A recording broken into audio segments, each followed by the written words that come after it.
Welcome to Closer to Venus. I'm Joni Burke. Today's guest is Dr. Marni Hill Foderaro. She is a speaker, educator, and author of God Came to My Garage Sale.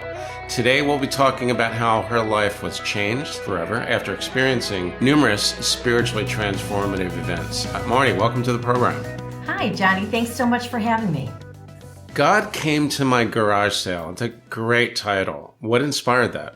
Well, it actually was inspired by an actual garage sale. I had had many in my number of years in the Midwest. This particular garage sale was kind of a final one. I was leaving my American dream and was trying to unload a lot of material possessions, and there were some emotions attached to the situation. I started to experience one event after another that was just magical and mystical and made me really stop and take notice if something else was going on here besides just a garage sale. The book also mentions spiritual signs and synchronicities. Can you tell us a little bit more about that? The book, it's a spiritual fiction. It's not all as far as the events at the garage sale. It also includes numerous other spiritually transformative events that I've experienced afterwards or that other people have experienced. One major event that caught my attention,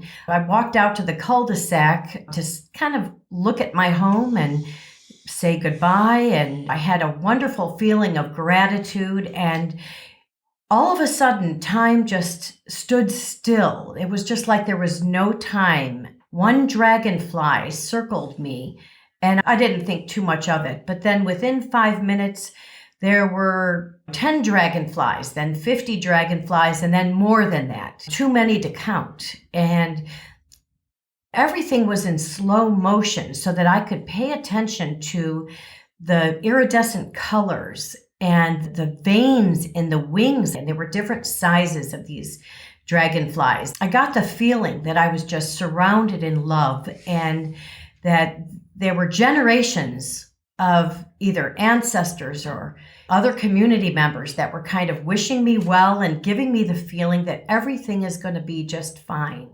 That was just the one first kind of unusual event connected with this garage sale.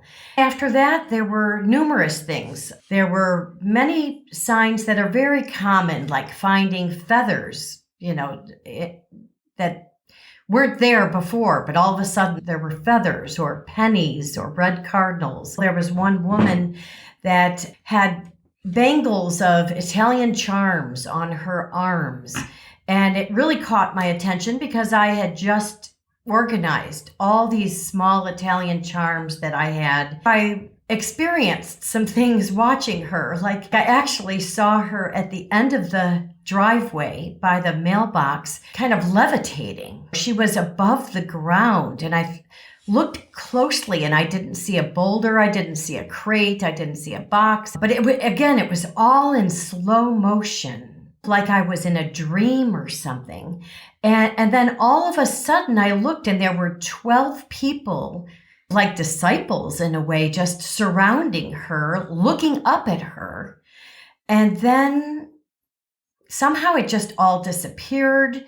She did come up to me. She wanted a bike that I had, but she didn't have any money and she needed to go to an ATM. I put the bike aside, thinking, okay, she really wants this bike. She did return, and she ended up taking the bike, and I don't remember really exchanging money or anything like that. But it was just one of these feelings that was just, I am loved, I am surrounded, I am in a place of peace. And I didn't have a huge need to talk about it or share it with anyone.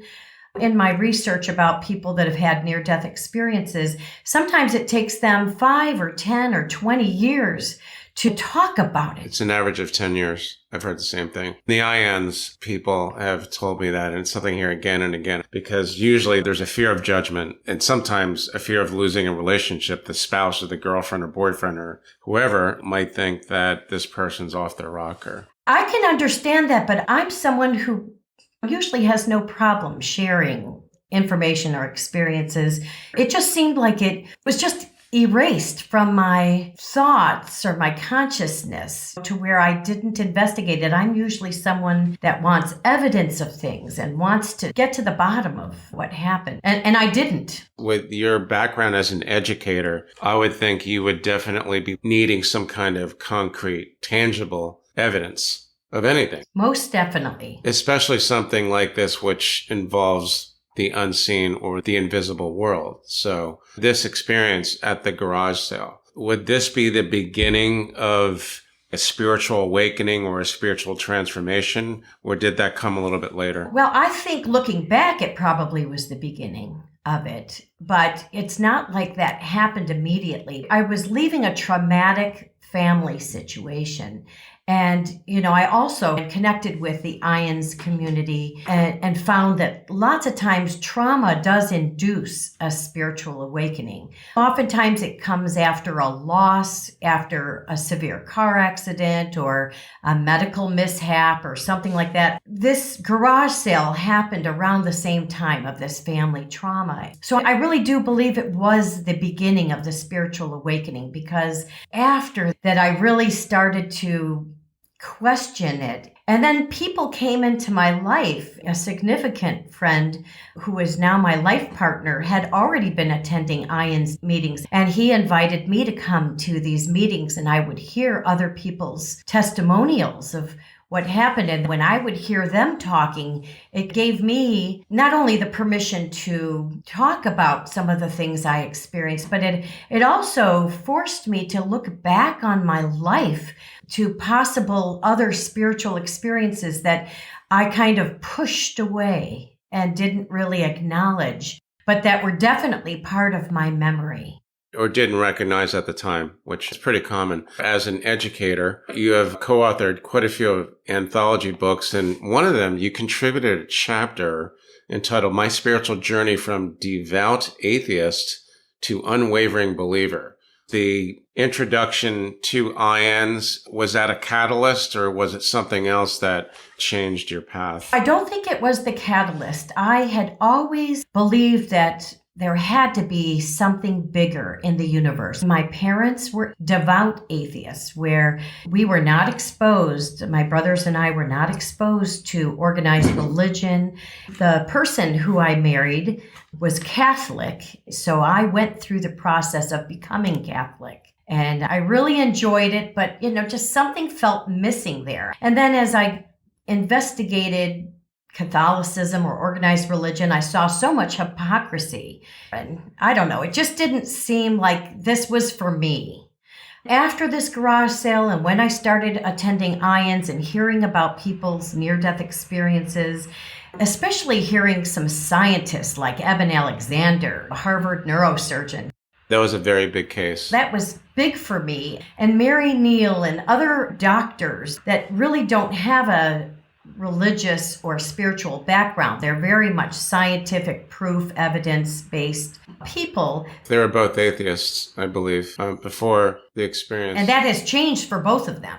So that impacted me tremendously. So that's kind of my journey. When you got involved in IANDS and began to hear the accounts of near-death experiences, I believe they've documented north of 1 million cases by now. And especially the ones that stand out, like Eben Alexander and Marni Hill, Rajiv Party is another one, really does make a strong case for the survival of consciousness. How does that change your view of going to church and getting involved in the community, which obviously does have some benefits? It just seemed like organized religion to me was very different than what I was experiencing or what some of these other people were experiencing. I would see everyday people that really had no ulterior motive when they were sharing their stories. Talking about their experiences was the last thing that they ever would want to do, but they were compelled to talk about it. The underlying message for so many people is just that of love. We are loved. It is all about love, and our souls do go on, and that there are different planes of existence, and that seems so real. I'd rather spend my time that way than going to a religious service at a church. I agree. What are some of the accounts from the IANDS members that really stood out? There was one woman that was struck by lightning twice, two very different times. This is at the Chicago IANDS. And she had a support person with her because she just had a fear of talking in public. She went on to write a book or two about her experiences. And her story about being struck by lightning twice was just so profound and how it changed her. Barbara Bartolome is the founding director and president of the Santa Barbara, California IANDS. I really connected with her because both of us are domestic violence survivors. And I remember her testimonial being significant and it changes people's lives when they experience this. Lots of times they can't stay in the same marriages or relationships or jobs or locations because it changes them so much that their path in life takes a turn in another direction. It was great to have the support of the IANDS community because it helped provide validation to me that I'm not crazy. I didn't make this stuff up. This really happened to me. I had so many signs and synchronicities that I just couldn't push it aside and make up an excuse for it. So IANDS, they're not limited to just near-death experiences? Right. They will accept people who have had spiritually transformative encounters or events, which is what I had. I did not physically die from this earth and have an encounter, but it was so real what I experienced that they believe that those should be included as well.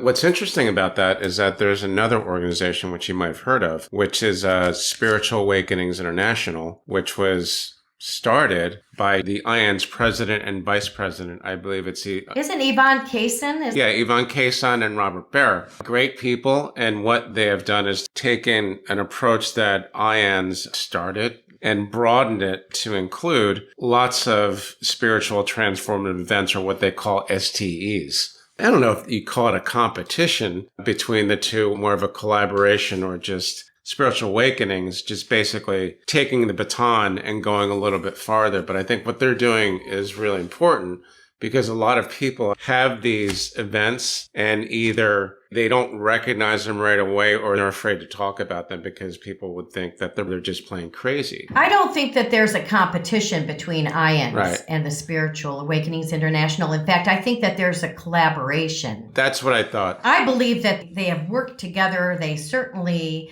all know each other. In fact, I met Yvonne at the Chicago IANDS meetings. And so I think that they all support one another. Good. And it needs to be like that because there's the forum to allow people like you to come forth with a story, whereas maybe years before you thought, well, I don't really know if I want to tell anyone this. Nowadays, people will recognize that there are outlets for it and they can think, oh, that happened to me too. So I'm going to go visit this chapter. I'm going to go on this podcast and I'm going to talk about it. Yes. With my book, I've had book signings. And when I have these events, people come up to me and say, I never told anyone this, but I had this too. Or when I was younger, I had this experience where I believe I died and got to see something, but I've never really even told my own family. So I'm thrilled that my book has been a vehicle for some people to be able to come forward, even though it's a spiritual fiction. All fiction is grounded in parts of reality and it definitely inspired by real events. Mm-hmm.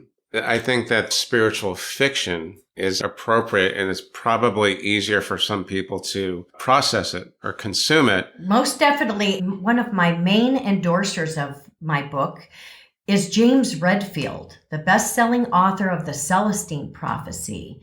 He started out as a spiritual fiction writer, and it seems like he kind of teeters on fiction and reality as well. In some ways, having a spiritual fiction reaches an audience that might not ever look into near-death experiences, or they might not ever look into having our consciousness survive a physical earthly death, but they could pick up a spiritual fiction that's fairly easy to read. It might open the doors for others to realize they might have even had some of these experiences themselves. Because in the book, I go into a lot of detail of a variety of different things.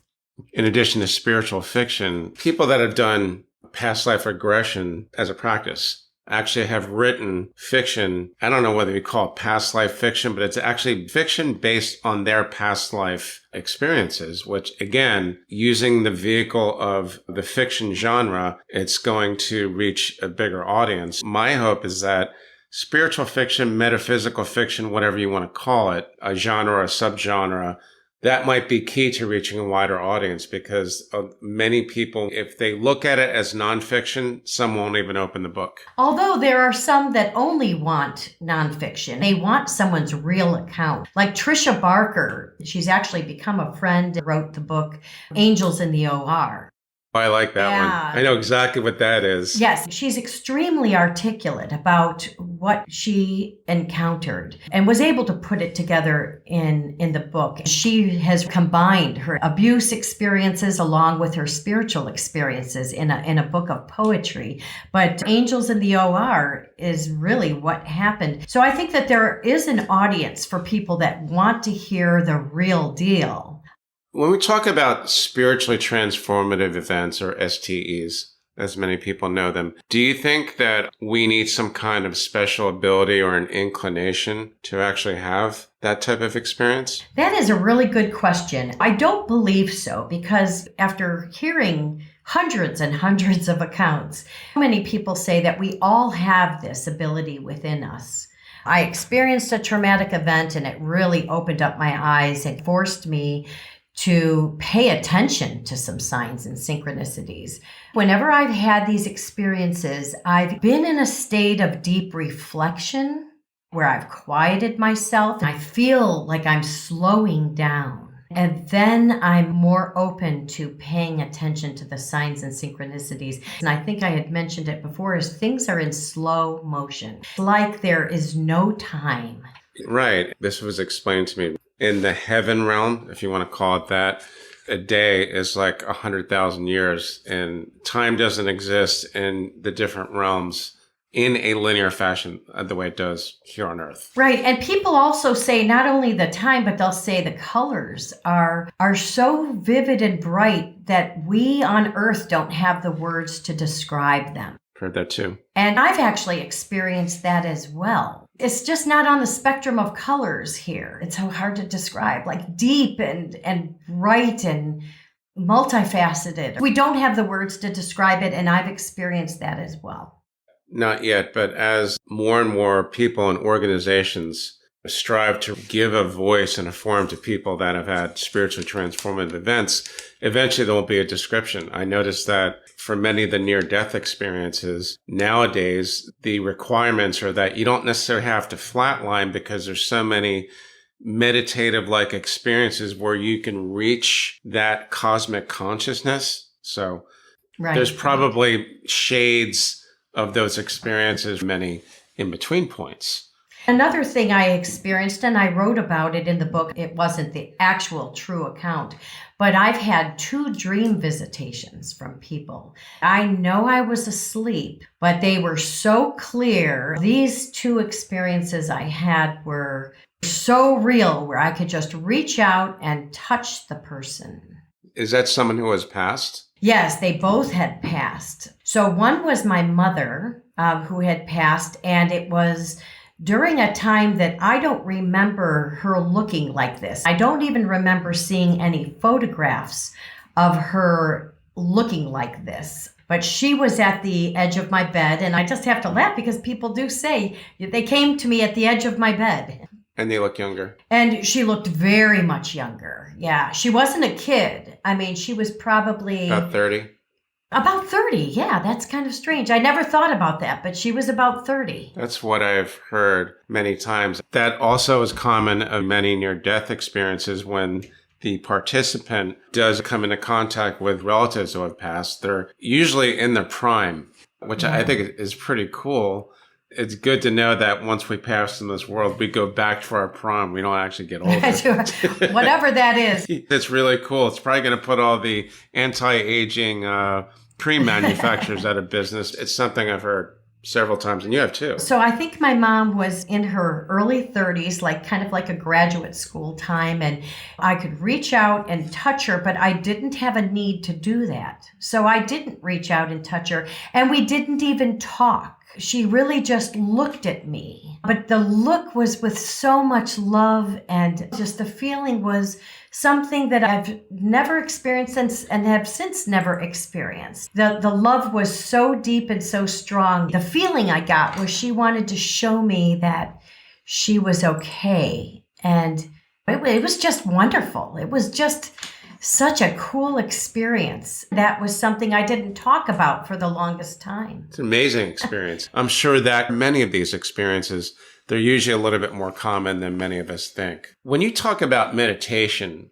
and quieting the mind to get to that space, is that a method of tuning into spirit guide, divine source? Is that the same thing, or is that something a little bit different? It took me so long, at least a couple of years, where I would listen to guided meditation, where you hear a very calming voice or some spa-like music in the background to try to just quiet your mind. And I just really struggled with that because thoughts would come into my mind. And then I'd find some guided meditations where they actually address that. I really don't have a goal in mind when I try to do this. I just want to get into a zone where I'm open for whatever would come my way.